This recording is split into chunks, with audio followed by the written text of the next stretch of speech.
No, I wouldn't do that to you again. But you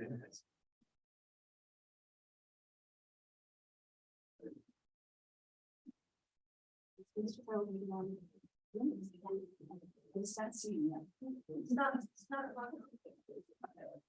And I haven't listened to.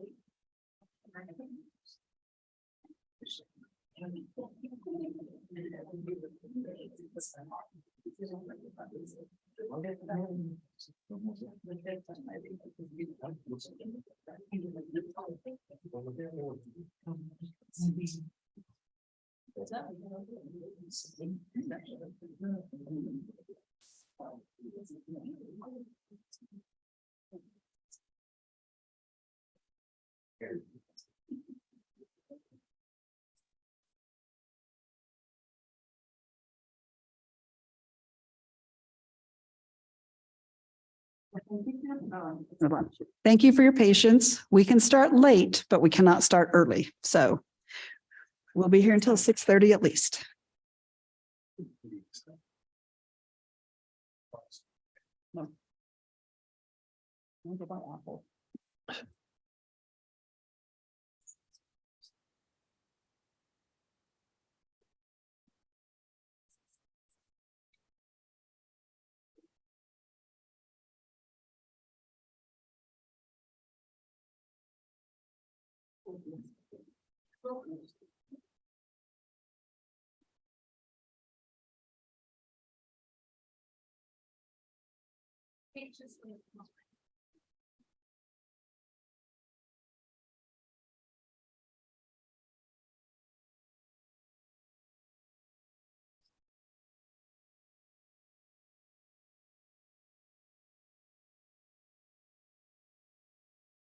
Okay, welcome, and we'll call to order the regular meeting of the West Valley City Council. It is June 13th, 2023, and we're beginning at 6:30 p.m. in the council chambers of West Valley City Hall. We have all members of the council present. We have Councilman Fitzsimonu online, and at the dais we have Councilman Whetstone, Councilman Harmon, Councilman Hune, Councilman Christensen, Councilman Norfelt, and myself. And then we're joined with our city recorder, Miss Kamick. And it looks like Miss Cottle will be joining us. Okay, Mr. Pyle just logged in, so he'll be joining us electronically as well. Our opening ceremony will be presented by Councilman Harmon, and we'll turn the time to him. Thank you, Mayor. Tomorrow is Flag Day. Growing up, close relative of mine, it was his birthday. And so all growing up, I thought that Flag Day was because of his birthday. Everyone put his flags up for him. So I still put my flag up a little bit for him tomorrow, but I did some reading about Flag Day, and I wanted to read a few things about it. When the American Revolution broke out in 1775, the colonists were fighting all under different flags. You may know seeing the Don't Tread on Me flag was one of those. In June 1775, the Second Continental Congress met in Philadelphia to unify under one flag.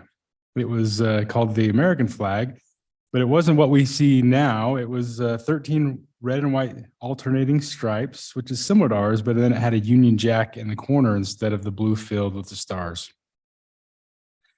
After a little while, George Washington realized that flag was too close to the British flag and wanted to change. So on June 14th, 1777, the Continental Congress again took a break to decide on a new flag, would be the 13 stripes with the blue field with the 13 stars. Over 100 years later, in 1916, President Woodrow Wilson marked that anniversary and decreed June 14th as Flag Day. or my dad's birthday. So if you'll join with me to, well, first of all, I want to, hopefully we all understand the flag is what it represents. And we pledge allegiance to the flag because of what it represents. And it represents individual liberty and limited government. And I hope we can all agree to that. That's what America is based on and built on, is those things. So with that, if you'll join with me to say the Pledge of Allegiance, thank you. I pledge allegiance to the flag of the United States of America, and to the republic for which it stands, one nation under God, indivisible, with liberty and justice for all.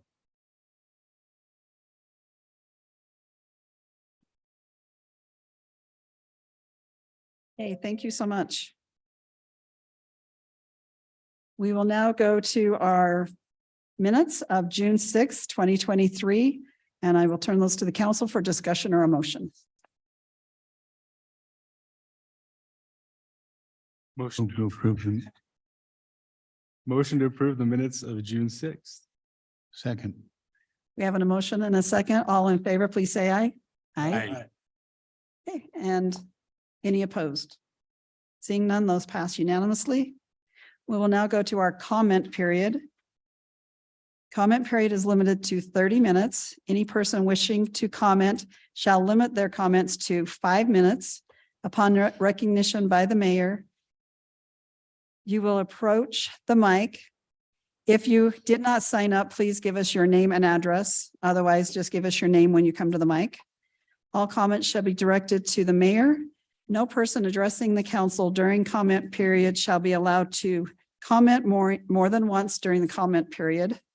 Speakers should not expect any debate with the mayor, council, or staff. The mayor and council and staff will have time to reply within the 30-minute period. Speakers shall refrain from personal attacks against fellow citizens, city staff, or members of the council. And we will begin with our first speaker who signed up, speaker 1. Oh, and I will say 8 people signed up. If everybody takes 5 minutes, only 6 will have the opportunity to speak. So if you want to be generous with your time and give to others, that would be great. Hey. Good evening, everybody. My name's Tamara Doman. I do want to say the address because I want everybody to know where this incident occurred. I live at 4509 West Palmer Drive. This incident that happened at 4:08 a.m. this morning, where a gentleman was traveling way too fast, going west on Palmer, missed the corner, hit the curb, blew his tire, went over the curb onto the lawn, into the driveway, and slammed into my car and totaled it, totaled the fence that was there. This has happened way too many times. 6 months ago, my other roommate's truck was parked in front of the house on the street. His truck was hit by another truck. It was pushed down the street a little bit.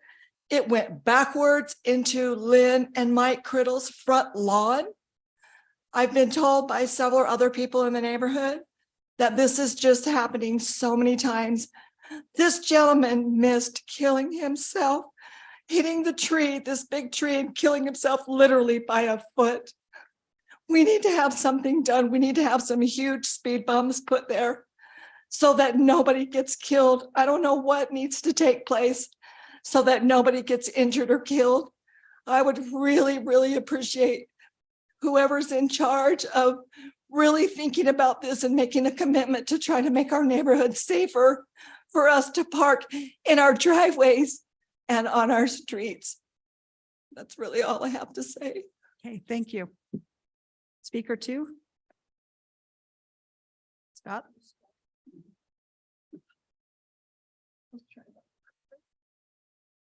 I'm Scott Johnson, and I didn't know I was number 2. I thought there was going to have all 3 of them do it, but anyway, it's a continuation of the same problem on Palmer Drive and also on 4625 West in our neighborhood, which intersects Palmer. Over the last few years, the speeding has been increasing. And then lately, the last couple of years, we've had these accidents. The one they're talking about, the road, as it comes down Palmer, makes a fairly sharp turn and then it turns back. And coming either direction, if you don't adhere to the turn, you collide into somebody's yard. Last year, would have been early September, we submitted a request with the traffic surveys for those two streets. And so we're hopeful that the city will be able to do whatever comes with those surveys to see if we can't remedy this problem. It's a real concern to everybody. The other thing I'd like to comment on is I want to compliment the city. We did it last year, but the city came out with a problem we had with a sidewalk that was in terrible shape and a safety hazard. And the city put their resources together and tore out the old sidewalk, replaced it, repaired the road. And then in addition to that, this last summer, we got the handicap ramps installed in our neighborhood. And we just have to tell you how much we appreciate you're doing for us. We hope we can get the same kind of results on this traffic issue. Thank you. Okay, thank you.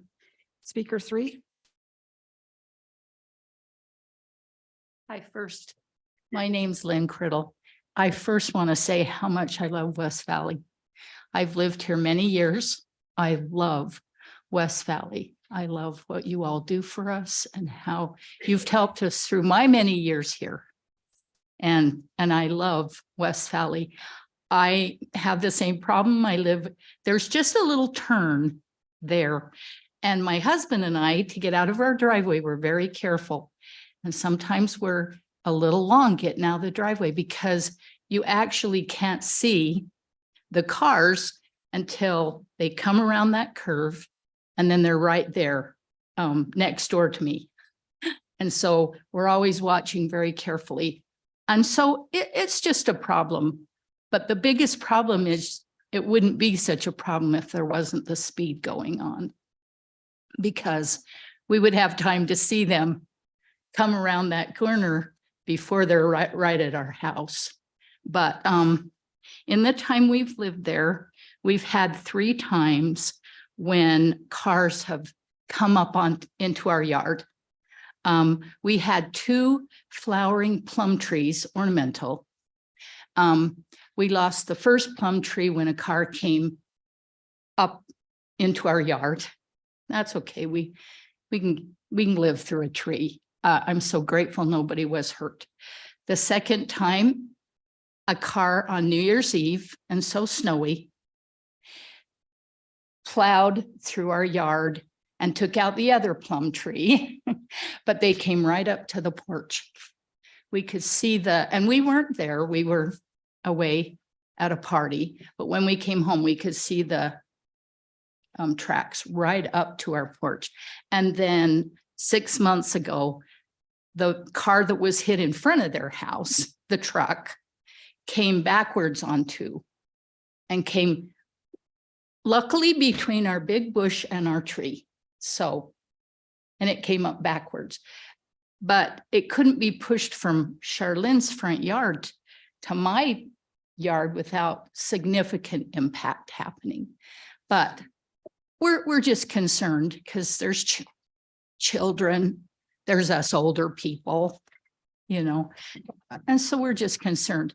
But I do want you to know how much I appreciate all you've always done for us and how much I love West Valley City. It's a wonderful place. Thank you. Thank you. Speaker 4. Hi, my name's Charlene Parker. I own the home where all this has been happening. My house faces south on Palmer Drive. If you're going east, there's a curve. If you're going west, there's a curve. This is the 4th time just in my yard. And I'm really, really concerned, and I would love to have speed bumps on those curves. It's out of control. I left it for work at 4:08 this morning, 4:15, my camera is going off. I pulled over by Bangerter and could not believe what was happening in my driveway. This guy had just pulled right in. I do have the police report here, and I do have it all on camera and videos. I have plenty of these on cameras and videos, by the way. Speeding, the officer was sitting there and a car went speeding by. They've always told me to find a city council meeting. So here I am. And I'm very concerned. I have a pool and I have kids across the street that come over all the time. I've almost been hit several times trying to just cross a street. It's horrible. It's out of control. And I've put it off for too many years. I have the police report from 7 months ago when my other roommate's car got pushed into her yard. A couple of years ago, a kid come down that road and took out the cable box onto my driveway. This is happening way too much and too often. And it's the way that road curves, and people just speed. They come out from 48th and 40th and they just use that. Benview, where the stop sign is, the street changes to Benview. They have speed bumps and they've had them for quite a few years. We have nothing. We have a dip down by Scott's house. And one time they did put one of those portable speed things, put it right in front of the dip. I'm like, well, that's going to help. And they put the other one by a stop sign. And I'm like, well, that really helps. They're already slowed down there. We did have a person that sent a petition out. Scott has that to hand into you guys and that. But yeah, I just want to know if something could be done. Just very, very concerned and tired. You can't even park in our driveways anymore. Wiped out my fence. He would have ended up in the neighbor's house, which I just know happened on Lehigh Drive where I grew up. I know how that curve was. And I don't want somebody killed like there. So yeah, that's our concerns. Thank you. Okay, thank you. Speaker 5.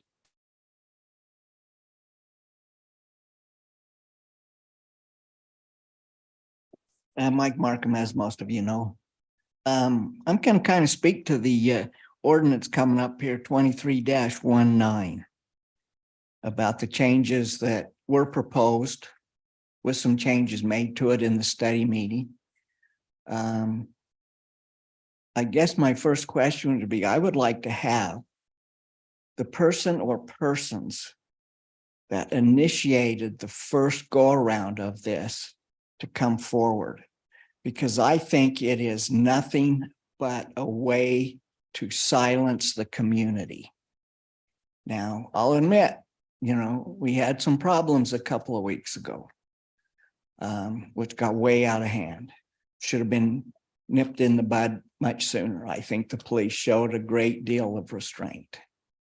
But to punish everybody in the city for that gentleman's actions, I think is, but it's life. You get a couple of bad apples and then everybody has to suffer.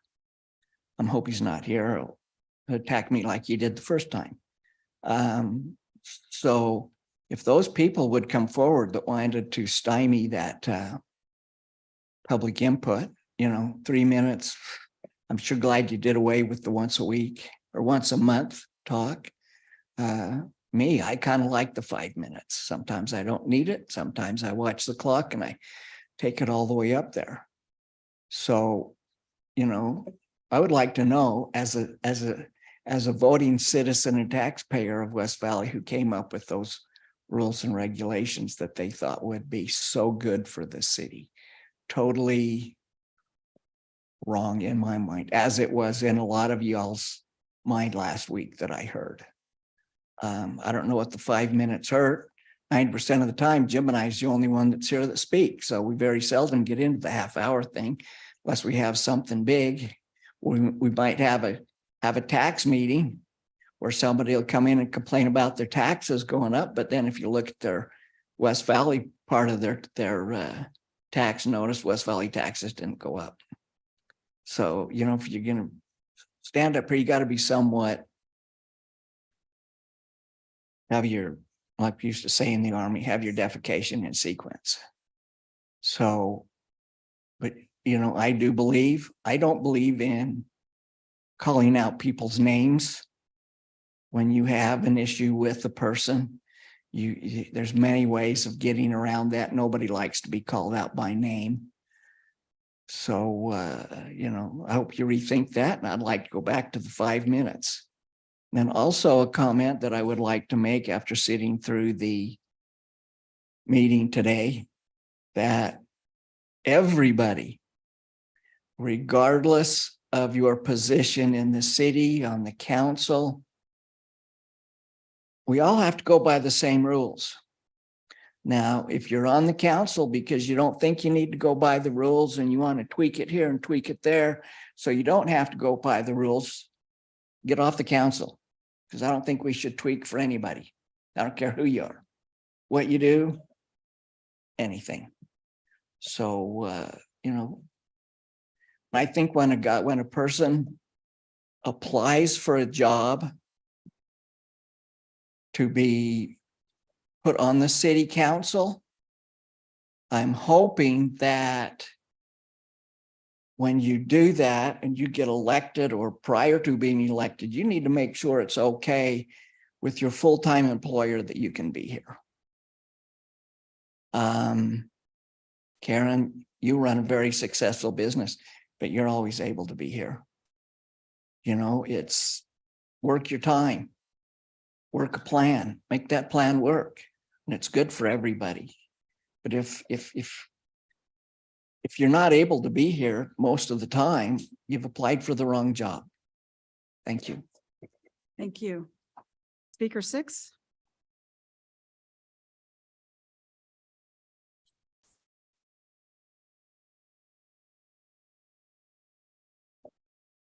Hello, my name is Elizabeth Waite. First, I wanted to offer a commendation for Officer Vicki Jepson. One of the last times, I think it was the last time I was here and spoke, I reported about an incident in my neighborhood that was not a complaint, but was a concern, and we weren't sure exactly what procedure to expect of the police. There had been 2 phone calls made on a Sunday afternoon about a car in our neighborhood that was parked and blocking, just because of the configuration of the parking, the driveways in our HOA, blocking 3 or 4, subsequently creating worry about 2 or 3 other parking areas anyway. So I explained that to you, and Officer Jepson caught me as I was going out the door and got some more specific information. She called me the next day and had a rundown of all of the calls that had been received that Sunday afternoon. And it did turn out that where our call was about a car with a person in it that was parked with no real disturbance happening other than concern, there had been 20 phone calls made to the police on that Sunday afternoon in the same hour as the ones that we had made. 5 of those were about potential harm to people, so they were priority. What she did was provide us with information to explain the procedures that the police follow and the prioritization that they give. And it just helped us. We were not upset at the police. We were just concerned and confused because we didn't know what the considerations were by the police. And now we understand, particularly over 20 calls in that 1 hour with concerns of harm to people. So I so appreciate her calling and getting the information and being able to explain. She just put a whole neighborhood at ease with that phone call. The other comment that I wanted to make was when I was listening in to the study meeting today, there's a appeal for change. I don't remember if I don't think it's for zoning, but to increase residential, converting from some business use to residential use, including constructing a whole strip of high density or townhome rental areas in what is now a wetland. So when I was listening to that, I was waiting for any questions about the use of that green space. So I know that wetlands area, and I know the Army Corps of Engineers challenges with that. But when I wasn't hearing about any pros or cons for use of the for maintenance of or reestablishment of some kind of green open space, it just raised the question for me, because I'm wondering about what kind of habitat will be destroyed with that taken out, and if there could be habitat served, and just even what kind of exploration or study has been done to preserve some green open space there instead of I don't remember how many new units. And I know housing is an issue. So I understand it's a balance, but quality of life with green space, particularly in higher density residential, is one of the things that I know makes such a difference, especially for kids. The other question that I was wondering about is, and I don't know, I'm not thinking there are any city expectations, but we've talked about roof solar. And so I was waiting to see if there were any questions that would be with this property, this location, or just systematic about roof solar, about EV charging. So that if people have electric vehicles, it could be part of just record keeping and question asking about new residential and what accommodations for charging electric vehicles there would be. That made me also wonder about what an overall traffic study is that would come out in that study meeting, just so people who are listening would be able to understand what the considerations for traffic density, emissions, and any other thing having to do with traffic. And then the other thing one more thing that I was wondering about is just what kind of, and to what degree neighbors have input on this, because I know in some cases there are, but I didn't hear any reference to that, and it raised that question. I'll put this in an email also, but thank you very much. And thank you for your service. Okay, thank you. Speaker 7.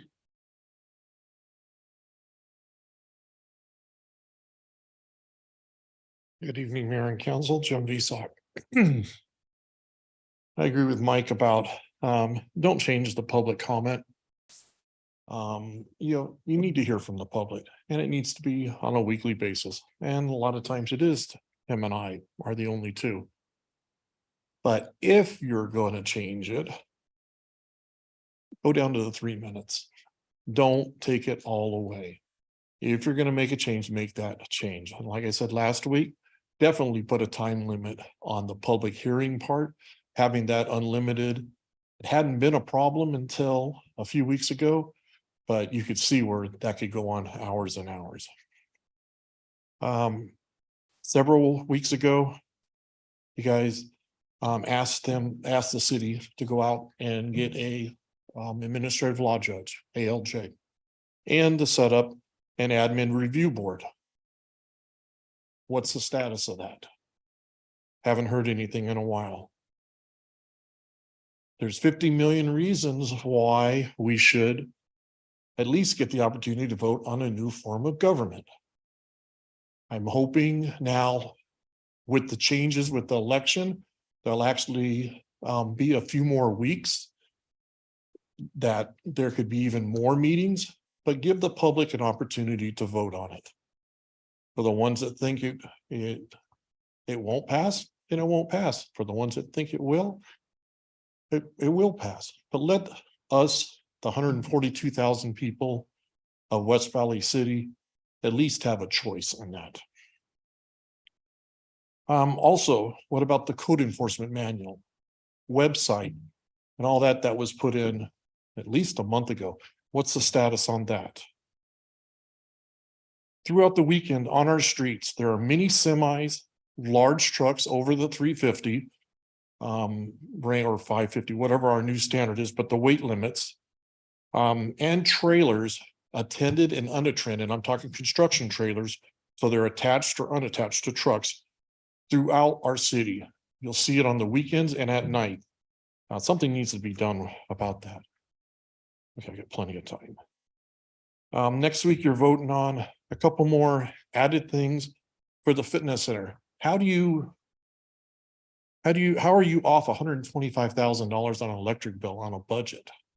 Electricity hasn't gone up that much for me at my house, that they have a deficit of $125,000. To me, that's a poor management thing. There's another 50,000 park and rec for fuel. How are you off by $50,000 for fuel for the equipment? We didn't get that many more parks. These are just two things, that we need to look at. Better management, better setting of budgets. If they need more money in the initial setting of the budget, well, then that's up to the city manager and the department heads and directors to ask for that money and get it So we're not bailing them out again, especially the fitness center, which costs us about 1.5 million or more on top of what they bring in. Every taxpayer is paying for a fitness center, you know, that a lot of people don't get to use. And and then the parks, they're getting the grasses cut, but they're not getting the suckers from the bottom of the trees. They're not cutting or spraying the weeds in the parking lot, the leaves.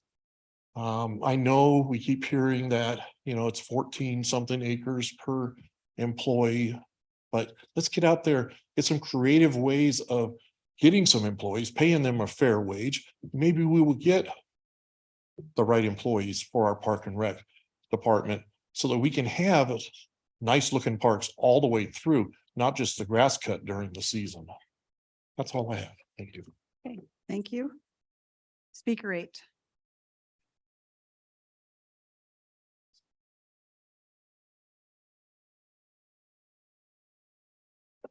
Hello, Richard Nowak. And I also was concerned about this ordinance of 23-19. So here in America, you know, our freedom of speech is one of our first rights, and it's a very valuable right for the citizens of this country. Most of the time it's used properly and appropriately. I know some of these meetings can get a little abrasive.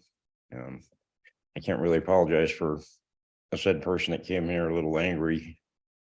I thought maybe since he was so angry, maybe he should have been removed sooner to protect mental health and of course public safety. I think you know, these rare incidents shouldn't come to the conclusion that we need to change what most civil people want to come and have that time to give those comments. So, you know, today there's been a lot of nice, good comments, and there's been like traffic concerns. And I think those things are good, and they should have the ability to get enough time to get all the details of those things out. So I would support trying to keep this ordinance the way it is. Of course, you guys have your vote and your opinion, so hopefully it will go well for the public. So anyway, the other reason I came in here last week, I had mentioned I run this bird rescue. I've done it for decades. I'll give one copy of an app or a report that we wrote for the legislature in 2016. We spent 3 years lobbying to work in our city parks to pick up mallard ducks that were dying of botulism. The Wildlife Division fully well knew that. We have numbers if here what we saved them, what we've saved the county animal control. We intercept a lot of animals. So if the county or West Valley gets these same animals, you have to house them, they have to feed them, they pay their drivers to pick them up. If nobody takes them, they're euthanized. That costs money, and then disposal. So all these things, we spent a couple of years with accountants and actually calling the county and finding out what they pay their officers, what these drugs cost, what housing costs. And we came up with these numbers. So in 2016, we saved the state of Utah a total of $288,000. So in this recent incident that I did already share the letter from the agriculture department. The state's top veterinarian said that my animals look healthy and I'm not a danger to the public. But in that same week, and that actually on the same day when West Valley Animal Control came, their reports say different things. So they can't both be right. And I'd complained before that I suspect that they've made false reports or put lies in there to make my organization look bad. So I'm trying to rectify this. We're planning on leaving West Valley because, you know, ordinance, I've had problems with ordinance, which my neighbors or the people across the street have the same thing. Why don't they have the same issue? So I still feel like I'm being picked on. So if Ms. Gamma can make copies of this, just a couple of pages out of the, this was also public record if you wanted to go back to 2016 legislative session. We were at a committee for the Natural Resources Committee, and they did award us $30,000 in 2017. Which was interesting because another rehabber that didn't get money because she didn't spend the time to go to Capitol Hill got mad and filed a couple false complaints, which actually is what started my whole issue with dealing with West Valley. So it seems to get worse each time. But again, the state's top veterinarian, their opinion, I think, would be more valued than an officer, which is not a vet tech or a veterinarian. in their opinions, because they deal with dogs and cats, birds, if there's, sometimes you can obviously see certain things wrong, but medically speaking, they need to be picked up and felt and certain tests done to make a determination whether they're lethargic or they're sick or they have parasitic infections. I remember reading parasites, one report, which is false. We treat all of our animals when they come in. I study zoology. So I'm aware of, Cox City and West Nile and Newcastle's and of course botulism and this bird flu that came through last year. I've also identified a few birds that came through and they were put in a quarantine so they wouldn't spread to my animals. So you were able to make some copies to share with the others. My printer would only make one, so that's all I have today. Thank you for hearing out my comments. Okay, thank you so much. Okay, well, was there anyone else that wished to speak in a minute 50? Okay, you have a minute 50, 48. 45. Good afternoon. I'm Quinn Cotter, 3247 Park Springs Drive. I just wanted to echo the other three gentlemen about the and segue with what Councilman Harmon said about the country and the Declaration of Independence. The consent of the governed is very important, and you can't have a limited government if people can't redress for grievances. So I know there was a lot of instances from just one person, but just encourage you to keep that right, and let this is something in America we have that's very, very sacred, our consciences. So just encourage you to keep that ordinance unchanged. Thank you. Okay, thank you. So we have less than a minute. Mr. Pyle, did you have any remarks? I do not, ma'am. Thank you. Okay, and to the council, any remarks? Just want to talk a little bit about Palmer Drive. That's my neighborhood.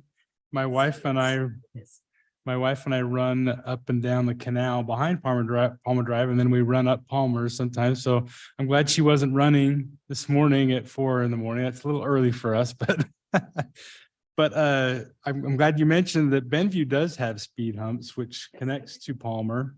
And so I would like to see if we can look at also Palmer Drive and then also Charles Drive, which is a straight shot down to 41 that is also pretty fast. So I've had experiences on my road that's not a through street like these are that scare me. And I was mowing the lawn one time and car was going probably 50 miles an hour. And I felt like throwing my lawnmower in the middle of the road to teach them something, but I didn't do it. But so, but I would like to see if we can help out Palmer Drive in this area with some speeding. Okay, thank you. So our time is up. So we'll move on to our ordinances, and we'll start with ordinance 23-19. And I'll turn it to Mr. Pyle for a brief address of that. You're on mute. You're muted. Mr. Pyle, you're on mute. Thank you. There we go. I was having a little trouble getting the keyboard over there. Also, you didn't have to hear me clear my throat, so at least you got excused for that too. But yes, so ordinance 2-107 would be amended under this proposal, and we've had some discussion about what that consideration would mean. Just to recap 3 of the more talked about items. 1, it would limit 30-minute public comment period to once a month instead of each week, and it would change the maximum speaking time from 5 minutes to 3 minutes, and then also would give the council and mayor some discretion in limiting length of speaking in public hearing settings. Okay, thank you. Any questions for Mr. Pyle at this time? Seeing none, I will turn it to the council for discussion or a motion. I just wanted to add that as Mr. Pyle introduced, there is discretion to limit the time, but there's also that same discretion to extend that time should that be deemed appropriate as well, correct? Is that on the public hearing? only, correct? Correct, because we do have 30 minutes as the total time frame for public comment in the beginning. Yes, yeah. Did that answer your question, or should I have legal come up and answer for you? Yeah, I just wanted to know if that discretion was both ways, limiting as well as expanding. In line 63, it says that the mayor shall have discretion to alter the length. It doesn't say one way or the other, so I think that allows both ways. That addresses my question. Thank you.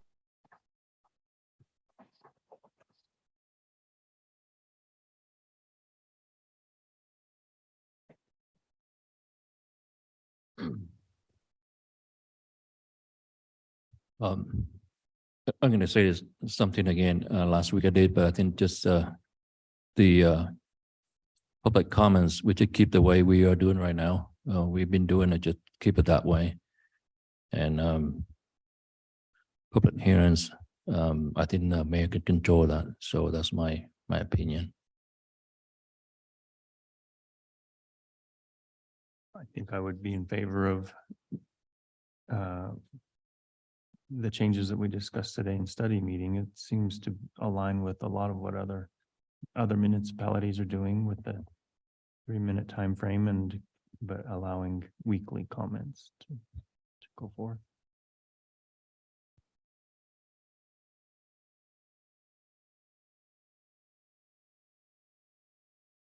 I think I would then move to amend line 33 to during each regular city council meeting, there will be a period not to exceed 30 minutes for citizen comment. The purpose of the citizen comment time is to allow citizen speakers to have direct input to the council. So I would move to amend what we have in front of us to read differently, so it is every week. I'll second that. So that was a motion to approve with that one adjustment. Well, with the amendment, yes. With the amendment, okay. All right, we have a motion and a second. Ms. Cam, oh, So I just want to clarify. We're approving the ordinance as written, except we're not making any changes that were proposed in line 33. Right. Right. We're still doing 3 minutes, which will allow even more citizens to comment each month, each week. And, but we're moving it back to each meeting as requested by citizens both last week and this week. okay. Any further comments or questions?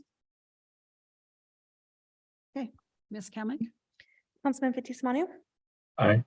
Councilman Whitstone, Yes. Councilman Harmon, Yes. Councilman Hune, Aye. Councilman Christensen, Yes. Councilman Nordfelt, Yes. and Mayor Ling. Yes. Motion passes unanimously. Thank you. Okay, we'll move to our resolutions and we'll start with resolution 23-80. Mr. Pyle? Thank you, ma'am. So this resolution would authorize $65,357 from the ambulance fund for the purchase of a new stretcher system for use in the ambulances. It's called the Stryker Power Pro Cot and Power Load System. Okay, thank you. I will turn this now to the council for any questions or a motion. Motion to approve resolution 2380. Second. Thank you. We have a motion and a second. Ms. Kamic? Councilman Nordfelt, Yes. Councilman Christensen, Yes. Councilman Hune, Yes. Councilman Harmon, Yes. Councilman Whitstone, Yes. Councilman Fitzie Umanu, Aye. and Mayor Ling. Yes. Motion passes. Okay, thank you. We'll move on to resolution 23-81. Mr. Pyle? Thank you, ma'am. This resolution would authorize the purchase of a new ambulance in the amount of $211,935, also coming from the ambulance fund.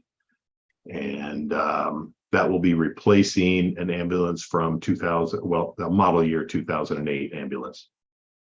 Okay, thank you. I will now turn this to the council for comments or a motion. I move for approval of resolution 23-81. Second. Thank you. We have a motion and a second. Ms. Kamic? Councilman Fitzie Umanu. Aye.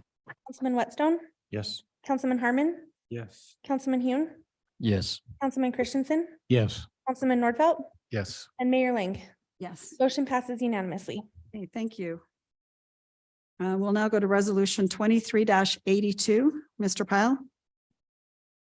Thank you, ma'am. This would authorize a contribution from the Capital Improvements Fund for work on the 2700 West Street as it is connecting to the Utah Transit Authority's expansion of the Mid-Valley Bus Rapid Transit Project. It also would authorize a lease agreement with UTA for a property that is near City Hall over there where the old America First building would be, also in conjunction with the project. The amount of money that we would be spending on the 2700 West portion of this is $600,000. Okay, and would you mind explaining what this connects City Hall to? Or the Yes, residents to?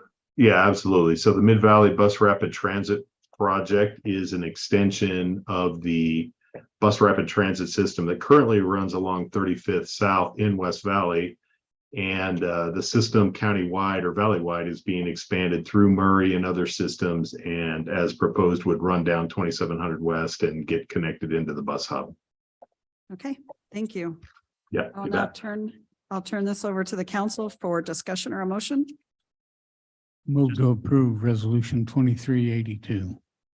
And just a comment as well, that this includes charging stations at City Hall as part of the overall project. But with that motion, I'll second that. Okay, thank you. We have a motion and a second. Any further discussion? Okay, Ms. Kamic?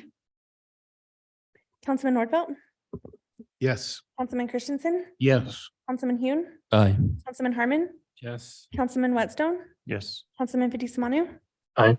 And Mayor Ling. Yes. Motion passes unanimously. Thank you. We have one piece of unfinished business, which is application ZT3 2023. Mr. Pyle? Yes, thank you, ma'am. So as you mentioned, this is unfinished business and has been discussed in a couple of other meetings beforehand. It would amend section 71103 and 76301 of the zoning ordinance to remove the definition for lingerie store and remove lingerie store from the commercial and manufacturing use table. Okay, thank you. Our action item will be to consider ordinance 23-16, and I will turn it to the council for discussion or a motion.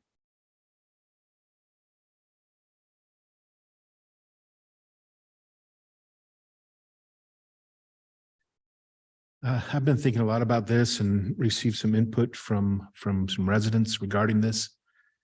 And looking at the impact this would have on our city to allow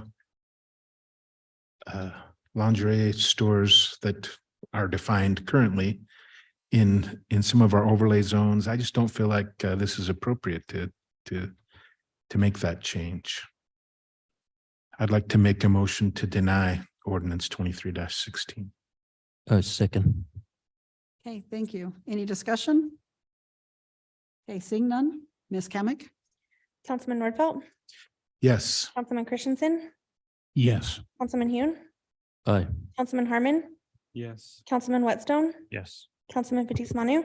Aye. And Mayor Ling. Yes. Motion for denial passes by unanimously. Okay, thank you. We do not have a need for a closed session. I will let you know we have one more meeting following this meeting, a committee meeting that the council participates in. So with that, we just have one more motion. Motion to adjourn. Thank you. All in favor, please say aye. Aye. Aye. And we stand adjourned. Thank you so much. We'll give you a minute if you want to leave. Otherwise, this one will be fast. If you want to stay for it. Mr. Whitstone, yep.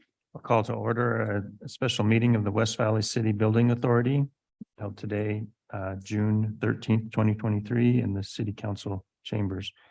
The opening ceremony is already taking place with, as well as roll call. We do have the minutes of June 6th. I'd entertain comments or a motion for those minutes. Move to approve those minutes. Second. All in favor? Aye. We have a resolution 2304. Mr. Pyle, would you introduce that authorization? Yes, sir. Thank you. So this resolution is basically the mirror image of one that was just adopted in the council meeting a moment ago concerning the execution of the public way lease agreement with UTA for the Mid-Valley Bus Rapid Transit Project. The reason this transaction or proposal is in the building authority is it has to do specifically with the property over there that I mentioned by the old America First Credit Union, which is now a parking lot and part of the city property in that area. And we will be leasing that to UTA if this is approved. Thank you. I'll put it to the authority for any comments or a motion. Move to approve resolution 23-04. Second. Motion and a second. Ms. Kamic? Mr. Fitzsimonu. Aye. Mr. Harmon, Yes. Mr. Hune, Yes. Ms. Lang, Yes. Mr. Christensen, Yes. Mr. Nordfelt, Yes. and Chairman Whitstone. Yes. Motion passes unanimously. Great. I'll accept the motion to adjourn. So moved. All in favor? Say Aye. Aye. Thank you. Okay, enjoy your evening and we do